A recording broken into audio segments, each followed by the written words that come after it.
Hello, good morning, ma'am. Ay, hello ma'am. Good morning. Yes po ma'am. Ma'am, may concern po sana ako ba? Ano po yun? Hanap pala ako ng ibang contraceptive. Okay po. By the way po ma'am, ako po pala si Mary Jane Guillermo, ang nurse midwife nyo na naka-assign sa family planning council po. Okay po. Bali may mga katanungan na ako ma'am na po. Okay po. Ano pong pangalan nyo ma'am? First name po? Ako? Laugo. Ay, generous po. Generous. Ano po apelyido? Laugo po. Okay po. Kailan po ang birthday? April po. April 15, 1998. Okay. Ilang taon na po kayo ngayon? 25 po. Okay po ma'am. Taga saan po? Sampalo Street, General Santos City. Bali, changing method lang po tayo na po. Okay.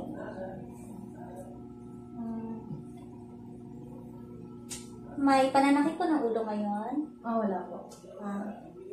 May history po kayo ng stroke or heart attack? Wala. Wala. Hematoma, ma'am? Wala. Wala. Breast cancer, history? Wala po. Breast mass? Wala. Wala. Severe chest pain, nananakit po ba ang dibdib mo? Sometimes. Parang heartburn. Okay. Pero hindi naman ganun ka sakit. Wala. Okay. Inuupo po ba tayo ng 14 days? Wala. Wala pa man. May paninilaw po ba? Wala Din po. May unexplained vaginal bleeding po ba kayo? May pagdurugo po ba na hindi nyo maano? Pag nagre-regla kayo? Wala. Regular lang. Regular, okay.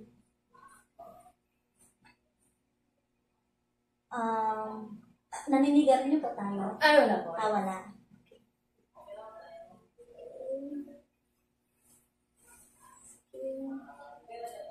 Ma'am, pwede ko kayo i-check?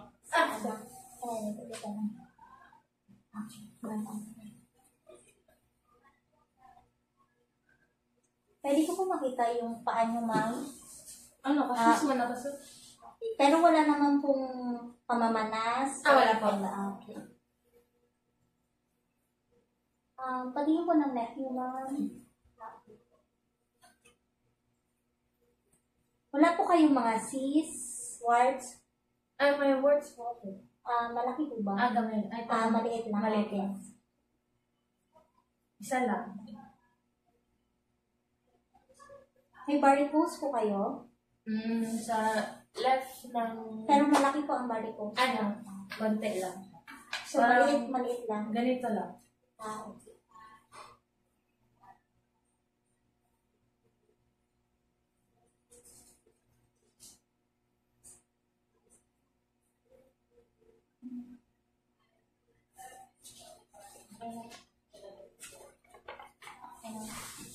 Bali, meron tayo mga iba't ibang family planning methods. Ito po. Ayan, dali nyo tingnan lang. Ayan. Meron po tayong iba't ibang family method. Merong short acting, merong long acting, at saka natural method, at saka permanent methods.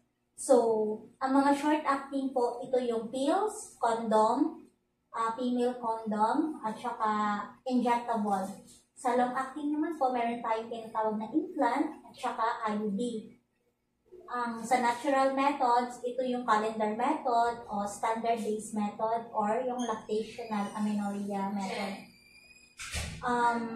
Tapos ang permanent method naman po is vasectomy at saka tubal ligation. So, kayo ma'am, ano pong mas prepare ninyo na ipalit sa ginagamit yung condom ngayon? Sa short acting method naman po ma'am, yung pills. Yung pills po, ako po. Bali,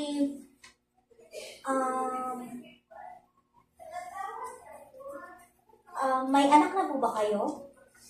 May anak na kayo? Wala po. Wala pa po. Single? Yes po. Okay. So, wala pang pagbubuntis. So, bakit niyo po ma'am na isipang magpalit ng contraceptive? Usually kasi, yung boyfriend ko, once a month, dadalaw siya sa boarding house. Then ngayon, gusto na niyang magstay alone ba? So, gusto ko talagang magpalit para safe ko ba? Okay. So, yun. So, bali, ang nagustuhan niyo, ma'am, is pills. Okay. Opo. So, ang pills po, ma'am, meron tayong 21 pills of Pildoras or 26 na Pildoras or 32.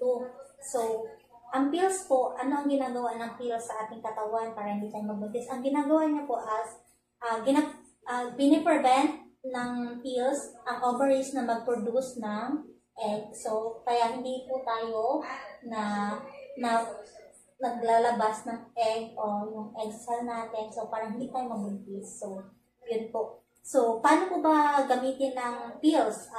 Start po sa paggamit ng pills, once na niregla kayo, so pwede na kayo mag-start na inom ng pills.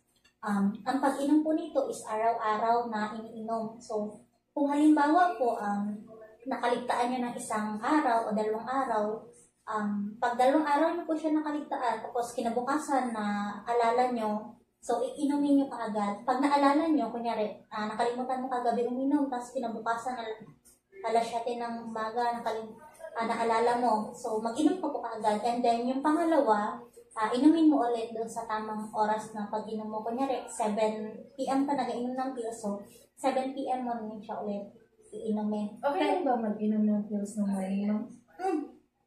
Morning, pwede naman. Pero usually dapat Gabi sa pagtulog. okay. Mas maganda siyang inumin talaga.